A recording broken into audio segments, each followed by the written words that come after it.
est-ce qu'au mondial de l'auto, on va découvrir une nouvelle voiture électrique, cette fois-ci française, à savoir la R4 ou plutôt 4L, enfin je sais pas comment on doit dire. Vincent, moi je veux que tu nous expliques un peu. Je crois qu'il va y avoir une grosse annonce au mondial de l'auto du côté de Renault.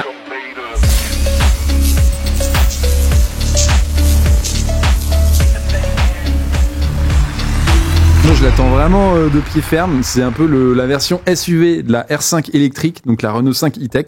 Et elle s'appelle, comme tu l'as si bien dit, la Renault 4 e-Tech. On connaissait des années 60 la R4, et certaines versions étaient surnommées la 4L, donc c'est pour ça que on peut dire 4L. La fameuse 4L, elle est légendaire, la 4L quand même. Franchement, elle a marqué. Mes parents m'en parlent encore, tu vois. Et ben là, la 4L revient en version électrique et elle va être dévoilée 100% au mondial de l'auto. Mais on a déjà eu, on peut voir à l'image des petits bouts de la voiture, puisque Renault, il y a 2 jours, je crois, 2 jours, hier même, un truc comme ça, ils ont publié sur leur site officiel, genre une dizaine de photos et quelques vidéos.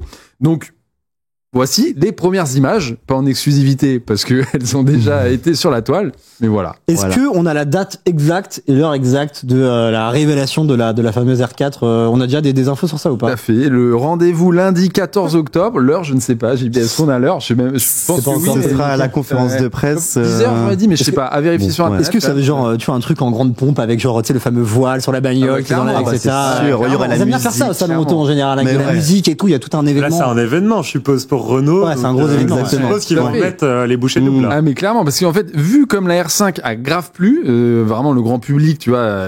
C'est fou. Vraiment, mais ils ont bien fait de faire ça. Là, la 4L électrique. Alors, peut-être ça plaira un peu moins que la R5 parce que de 1, c'est un format SUV qui coûtera un petit peu plus cher. Donc, forcément, peut-être ça marchera moins que la R5. Mais en tout cas, c'est sûr, elle est très attendue.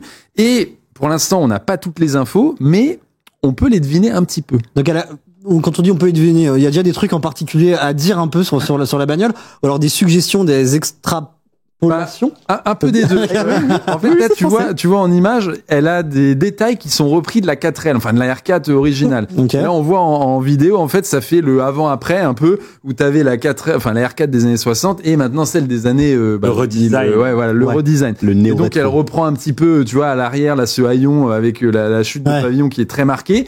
Le béquet, c'est nouveau, par contre, tu vois, ça lui apporte le petit côté un peu plus sportif, peut-être. C'est pour l'aéro aussi, je pense. Ouais, pour l'aéro, sûrement, t'as raison, ouais. On a le toit ouvrant, on a un toit ouvrant en toile, donc ça reprend le toit ouvrant en toile à l'ancienne. En toile, t'expliques un peu ce que c'est en toile pour peut-être les personnes qui en toile, type textile, genre ma veste, tu vois. Ma veste à la place. On est sur du déni, non, mais je crois c'est décapotable, ça veut dire. En fait, c'est juste quand t'as un toit ouvrant où la vitre se lève, là, en fait, t'as pas de vitre, c'est une toile. Vraiment, ton toit, il est en toile, et en fait, tu ouvres la Fiat 500 à ça, non, si je dis pas de bêtises. Ouais, c'est ça. Mais la Twingo l'avait aussi, par exemple. Twingo aussi, c'est pas motorisé, quoi, c'est ce qui fait. En fait, c'est une toile qui coulisse. C'est une toile motorisée? Moi, je vois à la main, mais non, peut-être. Bon, j'en sais rien. Soit à la main, soit motorisé. J'espère que c'est motorisé, on est en 2024 quand même. Flemme, on est d'accord. Ok, donc pour le moment, que des éléments de design. Oui, et quand même quelques nouveautés sur le design. On a vu beaucoup de LED. Donc là, ce qu'on voit, c'est le concept. C'est ce qui a été dévoilé, je sais plus, il y a 2 ans, peut-être un truc comme ça. Au mondial 2022, il y a 2 ans, qui a été dévoilé. Donc la version de série reprendra quelques éléments de ce concept, mais pas tous. Et on les a vus sur les images juste avant. Genre, il y a des grandes LED à l'avant, notamment le logo Renault rétroéclairé. Ça, c'est la première fois qu'une voiture Renault aura le logo rétroéclairé, la nuit, notamment. Et à l'arrière aussi, pareil, t'as des beaux phares à LED qui reprennent un peu la forme gélule de la 4L d'antan, mais en mode LED, parce qu'à l'époque, on n'avait pas des LED, on avait des phares qui éclairaient rien du tout. Et alors, est-ce que, comme sur la R5, ils ont employé un grand designer de voiture, ou ils ont fait comme ça ou pas? Oui et non, dans le sens si on peut dire que Gilles Vidal est un grand designer de voitures.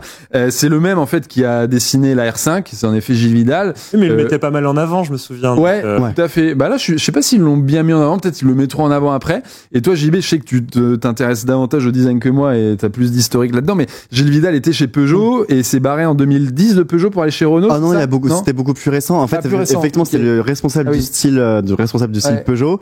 Il a dû partir courant 2020, quelque chose comme ça. Pour prendre les rênes du style Renault. Et du coup, on peut retrouver d'ailleurs quelques, genre, il y en a certains, ils disent le 3008, enfin, l'inverse, chez Renault, là, on l'a sur l'écran, là, tout à gauche, on a le Scénic. Et on va pas se cacher que Gilles Vidal a repris quelques petits gimmicks qu'il faisait exactement sur les Peugeot. Bref, voilà. J'ai l'impression qu'on est un peu sur Renault sur une tendance très vintage. On rejoue avec les éléments de design du passé. On joue en fait avec la nostalgie des gens. J'ai l'impression quand même. C'est quelque chose qui est de plus en plus courant. Pour moi, ils sont tellement bons là-dedans. C'est le style néo-rétro. Et là, on le voit un peu sur le line-up. Ah bah voilà, magnifique celle-là. Oh là là. Ça c'est quoi ça? Ça c'est un concept R17 donc qui existait je sais pas dans les années 70 ou un truc comme ça comme ça. Et alors celle-là, malheureusement, a priori, ils ne la feront pas en série, donc c'est juste un concept qu'on peut aller voir à Paris, je sais plus dans quel lieu. Mais ce sera mondial. Il sera mondial aussi. Ça va être sympa. Et c'est magnifique, mais c'est dommage. C'est un peu comme Peugeot avait fait la e-Legend en 2000, je sais plus 16 ou un truc comme 18. Ça, voilà, 18, ouais. Et ils l'ont jamais sorti, alors que c'était la nouvelle Peugeot 504 électrique, tu vois. Et dommage parce que ça cartonne, mais j'imagine, bon, ça coûte un peu cher. Après, si on prend, ouais, voilà. En fait, ça cartonne dans la tête des gens. Mais tu l'achètes pas. Disent c'est génial. Ah bah non je vais acheter un Scénic. Parce qu'il n'y a pas de place dans le coffre. Voilà, parce que c'est ça. Tu tiens pas à 5. Voilà. On a une idée du futur prix de la R4. On peut au moins se l'imaginer, l'estimer un peu avec les infos qu'on a. C'est difficile à dire. En gros, la R5, on sait qu'elle sortira à partir de 25 000 € l'an prochain dans sa version de base. Là, pour l'instant, on est plutôt autour de 33, 35, un truc comme ça pour les versions un peu plus haut de gamme. Et en gros, la R4, elle sera forcément plus chère parce que ça reprendra la même base technique, mais en format SUV, avec, je sais pas, ça se trouve, il y aura des 4 roues motrices. Enfin, on n'en sait rien encore. Je sais pas du tout. Mais non, le prix, c'est difficile à dire, quoi. Mais plus de 25 000 €, c'est sûr. J'espère qu'elle sera à moins de 30 000. Je sais pas ce que t'en penses, JB. Mais voilà, une petite version d'entrée de gamme, tu vois. Ok. Voilà. Et pour l'instant, on n'a pas trop les infos techniques. Tout ce qu'on sait, c'est que c'est la même plateforme que la R5 et qu'il y aura seulement 2 batteries, la petite de 40 kWh, la grande de 52, et qu'en autonomie, on sera entre 300 et 400 à la louche selon les tailles de batterie, quoi. Ok. Voilà. Ouais, j'ai envie de dire, donc ça, hâte d'être au mondial l'auto pour découvrir cette nouveauté, quoi. Ouais. Ça va être assez coquin. Hein. C'est mon mot du jour. C'est coquin. Merci les gars pour ces infos.